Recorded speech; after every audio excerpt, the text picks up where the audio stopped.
Tom Adlib's opening line. What kind of opening line is that? Okay. Tom Adlib's opening line. You're watching Flash and Pencils. Dirt on the street tonight, short stories in the spotlight. Writers bring their best to light. The story central time. Breaking down the plot, characters that fought, twist and hit the spot. It's all you live tonight. Are you ready for some stories in a live stream glory? It's the contest of the year. Writers have no fear. Catch the suspense unfold. Feel the tales being told. Critiques fair and bold. The truth will soon be known. Dollars from far and wide. Mysteries you can't hide. Every twist takes the story right. By these rules we abide. Are you ready for some stories in a live stream glory? It's the contest of the year. Writers have no fear.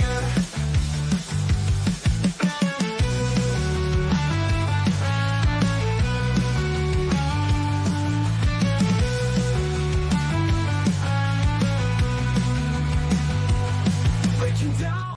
All right, welcome to Clash of the Pencils, the only full contact creative writing esports league in the history of history itself. My name is Tom Sherman, joined as always by Greg, the reader, Peterson. We are here to analyze the plot, character, and setting of this top short stories of the day. So, this is what happens every day.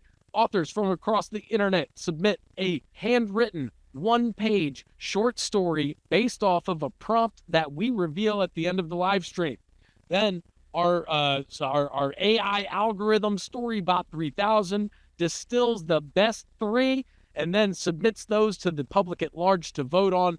You pick your favorite, and then we analyze the top three, reveal the winner, take a look at the next prompt, and do it all over again. So, what does it take to get into the top three? That is what we call the keys to victory. There are three elements that triangulate to create a story: the characters, the setting, and the plot. So the closer, or it doesn't matter. You want to get those three things in there. That's all you got to do. It's easy. So bearing that in mind, let's take a look at today's prompt. Write a story about a sports competition. So, all right, Greg, reader here. I'm going to go a little bit different than normal. What is your favorite sports story or movie or cinema media? Wow. Wasn't expecting this. I'd have to say there's some classics out there, Tom. We got Happy Gilmore. We got Minor League. Minor League 2. Minor League 2 is pretty good. I've never seen the first one, but the sequel's great. I got to go with Mighty Ducks. Got to go with old school Gordon Bombay. Driving that limo over that frozen pond in Minnesota. Got those kids whipped into shape. Yeah, that was a good one. I saw some analysis on that recently where it's like he really shouldn't have fallen that hard just by missing one goal. He was scoring like 20 goals a game in Pee Wee hockey, and like he just crumbled off of one. It wasn't even it just went into overtime. Remember when they did that pan? It was like every single year is a championship except the one that's not his. The one banner that's the second place. Yeah. Oh, brutal. Yeah, good stuff. You gotta love that heart-crushing defeat. I for one, I like Air Bud. Air Bud. You got to get the animals in there, and then I just really felt bad for that clown because everybody took his show dog and made him the bad guy. Right on. I've never seen Air Bud, but Air Bud 2 Golden Receiver, that's canon, as good as it gets. Okay, so you just watch the sequels of sports movies. I do. I only really dabble in sequels. It's got to establish itself as a pretty high level to get a sequel, and then I'm in. I'm all in. Fair enough. And everybody knows the sequels are always better than the originals. So, all right, that's it. Moving on to our next part, which is the three stories. Top three stories of the day. All right. So here we go. Let me take a look here. Our first story of the day coming from Hippie5949, and the story is The Vault. You're not going to nationals, said Coach Sasha. You're going to lose. I ignored her and continued practicing my Yurchenko vault. Vault was my strongest event, but now my coach was telling me I would lose. Hi, I'm Francesca Smith, and gymnastics is my life. It's the best sport there is. My coach didn't like my vault though. She said it was too boring. I kept practicing my Yurchenkos when suddenly I fell. There was a loud scream, but I couldn't tell who it was from. The next thing I knew, I was in the hospital with a cast on my knee. What happened? I asked my mum. She looked exhausted, like she'd been crying all night without sleeping. Well, honey, your biggest rival, Lexi Davidson, she paid someone to hurt you. Her ex-boyfriend was the one who hit you. They were worried you would beat her at nationals, so she took her chances. I was flabbergasted. Not only was I in pain, but I was furious. Nationals were coming up, and while I couldn't compete, she could. How long do I have to just lie around? I asked, still in shock. 1 week, then you can start gymnastics again, and maybe, just maybe, be able to compete. After a week, I started practicing my skills again. Vault terrified me now, but I did it anyway. When competition day arrived, I saw Lexi Davidson showing off for the paparazzi. I ignored her and focused on my vault. I stuck the landing perfectly, scoring a 9.652. Then it was Lexi's turn. She did a Tsukahara and scored 9.65. I also beat her scores on floor and bars, though she outscored me on beam. But I had won. Mom, I won, I screamed, thrilled to have beaten Lexi. Wait, what's happening to her? I asked, noticing a commotion. She's getting stripped of her medals because she paid to hurt you. I felt bad for her, but I had won fair and square. That's what we're. Right. So here we have a gymnast who coach does not believe in her. Says her vaults are terrible, terribly boring. As a matter of fact, never gonna go to unfazed, determined to go to nationals. Francesca Smith decides to continue practicing the Yurchenko vault when suddenly it is rigged and she hurts her knee. Wakes up in the hospital. Turns out her main competitor, Lexi Davidson, had set it up to hurt her. And so they're like, you're the worst. You're not going to go to nationals. You're hurt. And she's like, no, I can do it. How long do I have? They're like, well, maybe in a week. Maybe you'll have a week to train. She's like, fine. Takes that week, trains, beats Lexi by a .002 score, and then Lexi gets arrested, stripped of balls, and the narrator feels bad, but at the same time is like, I won fair and square. It feels great. Yeah, I was interested in the last line here about I felt bad for her, but I had won fair and square. Did she? Why would you feel bad for her? That she got a medal stripped for hurting you? Maybe that was a little bit too much programmatic empathy. I questioned Coach Sasha at the beginning. If this is your coach and you're never going to nationals, that doesn't seem like the most healthy in terms of motivating young people. You're going to lose, ! The 1 week, I've seen some pretty bad sports injuries in my day watching the injury report, and seems like coming back from 1 week, being able to heal magically. I mean, I question what she had to do in 1 week to be able to get back to full Yurchenko vault capacity here. Steroids is the answer. Human growth hormone, steroids, but no, it doesn't get down that. But that's why she had to put in that extra qualification that I won fair and square. You know what I mean? It's like, but you know what I mean? You protest too much. Protest a little too much. Yeah. And we all know gymnasts are probably the dirtiest of all Olympians. Yeah, but this was somebody who definitely knew the sport. We got the Tsukahara vault. We got the Yurchenko. We got the whole paparazzis there. This is a spectacle. I like how it took inspiration, possibly from a figure skating incident from the '90s. Little Tanya Harding, Nancy Kerrigan, projected historical fiction. Yeah. That was good. That was strong. And here's an interesting sort of detail that people might debate about for years to come when reading and rereading this story is Coach Sasha, right, says her vault is terrible and boring, which causes Francesca to continue to practice the vault more and more. So, which is the instrument that Lexi booby trapped. So was Coach Sasha in it with Lexi, and like, hey, you need to go practice that vault. You need to practice that vault more. Like you need to go a little bit to the right on that vault. It was it's a little unclear how the injury happened, because it says there was a scream and I woke up in the hospital. Not I was screaming. I mean, she could be totally disembodied. Are we speculating here that the vault itself was somehow tampered with? I think Coach Sasha and Lexi Davidson tampered with the vault to get Francesca out of nationals because, frankly, she's just not a star and doesn't know how to work paparazzi. So we're going to lose a lot of money, a lot of funding to USA Gymnastics. And, why not let Lexi Davidson get the spotlight, get the funds, get the glory, get some Wheaties boxes? No, but not. It was this one competitor's heart. Francesca. Thank you. I was forgetting that.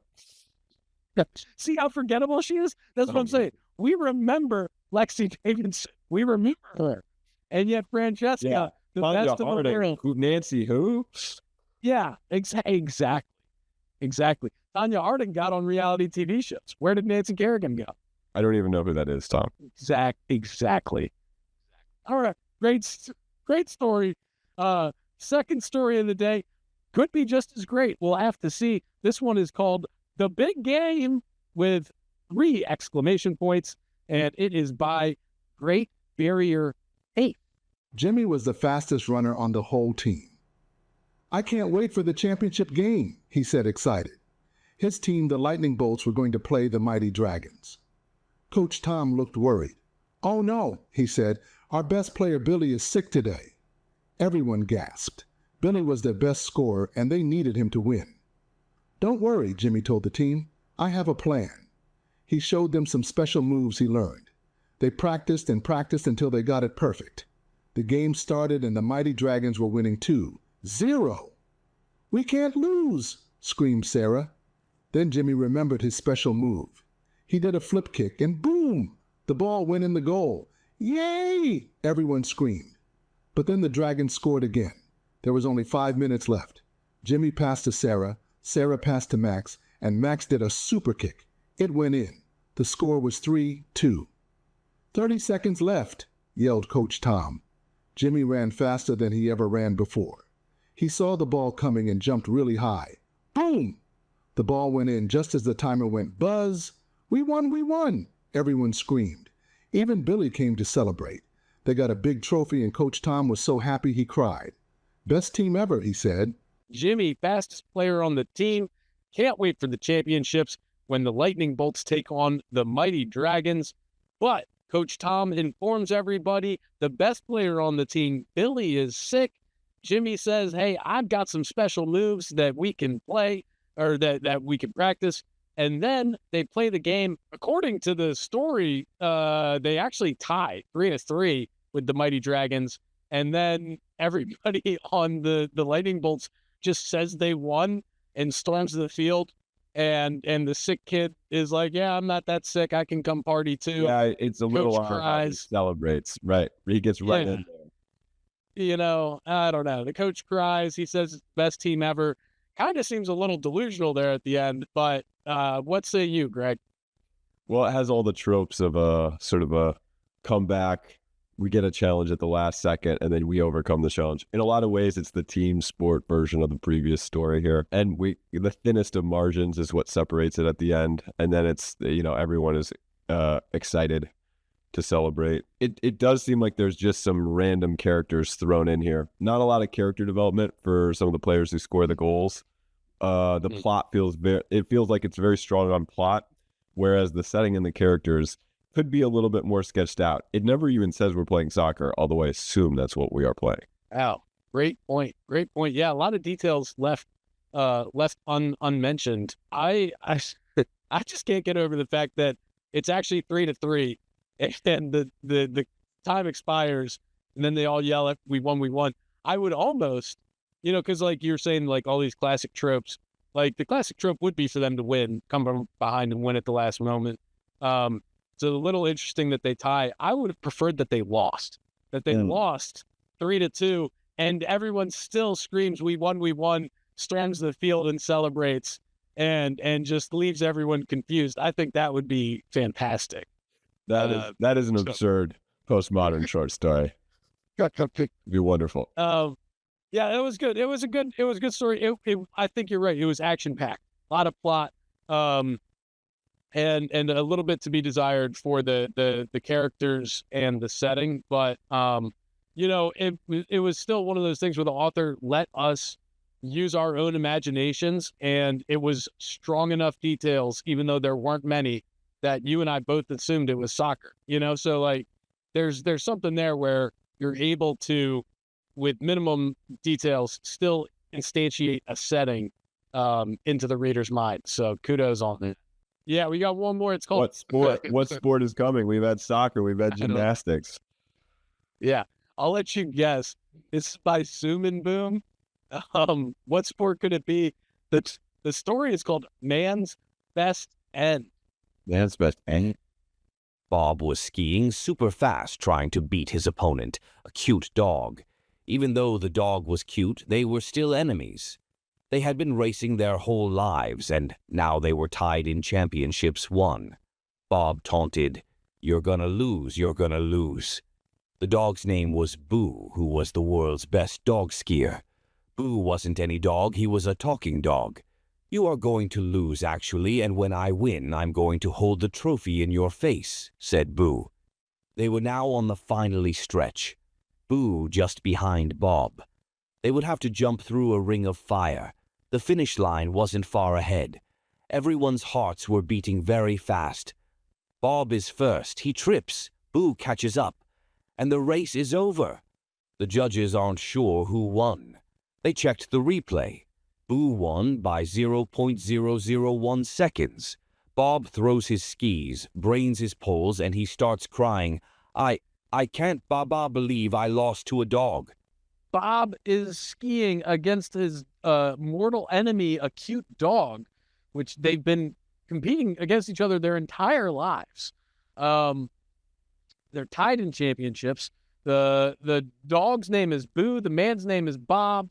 Long story short, Boo wins, and Bob cannot take it. Breaks his skis, breaks his poles, and storms off, losing by 0.001 seconds. Yeah, what strikes me as the margin of victory in all three of these stories is the most minuscule possible. If we got 2 1,000ths, 0.00 whatever seconds, or whatever the last one was, which might have been a tie. That's even closer. That's closer than you can even. The last line to me feels like a little bit. I question the character development, because if they're even in championships, they've been competing their whole life. I can't believe I lost to a dog. You've lost half of the championships to this dog. Like, I bet you can believe it. That's a very good point. Yeah. I love the story flicks Ring of Fire. Did you notice how it started getting inflamed when they leaped through it? That was a nice little touch. I'd like to see a downhill ski race with the Ring of Fire. Yeah, and this is kind of the opposite of last story, where we knew they were playing soccer, but there weren't many details. This is, well, they didn't even say they were playing soccer, but this one they said they were skiing, and there were details, and there was interesting ones like a Ring of Fire and a talking dog that's gonna hold a trophy in your face. A lot of taunting. You are going to lose, actually, and when I win, I'm going to hold the trophy in your face. It seems like even though they're like grizzled veterans, esteemed, Hall of Fame kind of players, they're still just going at each other like it's like 7th grade, like JV basketball or something. Right. And I mean, it's worth pointing out that, so their entire lives, they've been competing their entire lives. Let's say Bob is 15, 16, right? This dog in dog years is 100. Yeah, 100 and something. What is that? Like, that's That's unbelievable. 42 and he's 112. This guy's competition skiing against a 112-year-old and losing. Like, no wonder he's frustrated. That would be frustrating. That's great math. By the way, great math on the fly there. Really hadn't seen that, but that close reading. That's why people tune in. You know, that's the sort of analysis you can expect here on Clash of the Pencils. Other things you can expect are the winner, the top 5 sentences of the day, the next prompt to come. But after that, all those actually can only come after we view this message from our sponsors.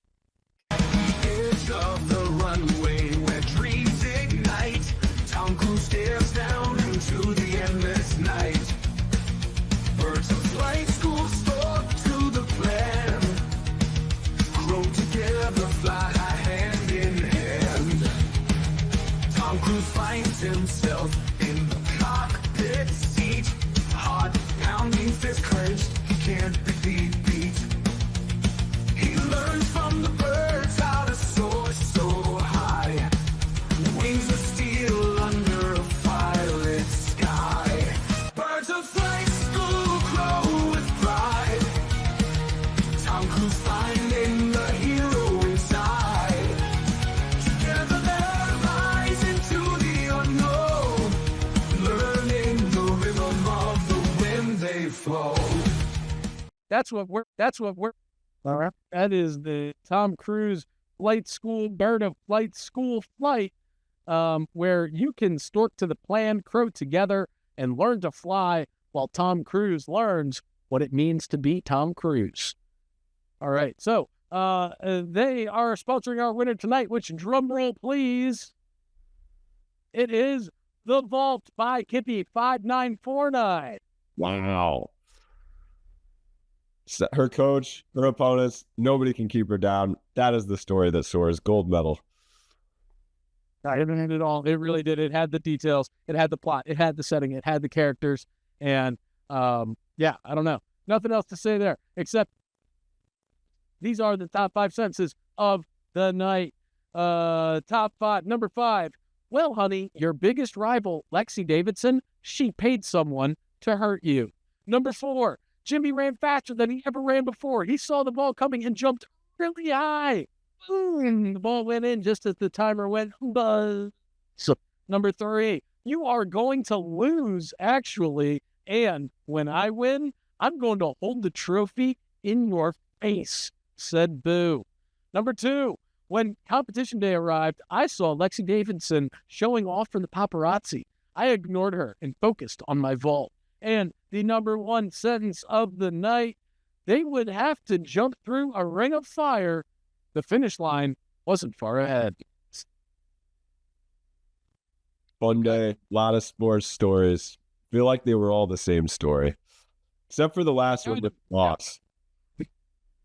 They kind of were, but it just hit those classic sports stories tropes that we all love, and why we tune in to sports in general, like Clash of the Pencils. Speaking of Clash of the Pencils, that's what we're watching right now. And this is our next prompt here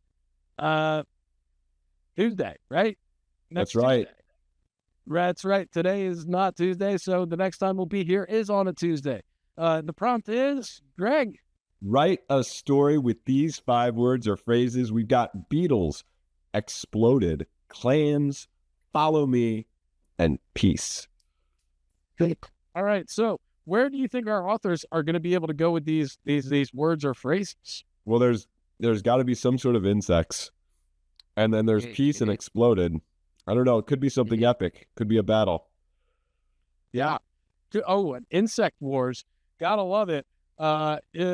We've seen the likes of Crow Week before, but never Beetle Month. So Beetle Month.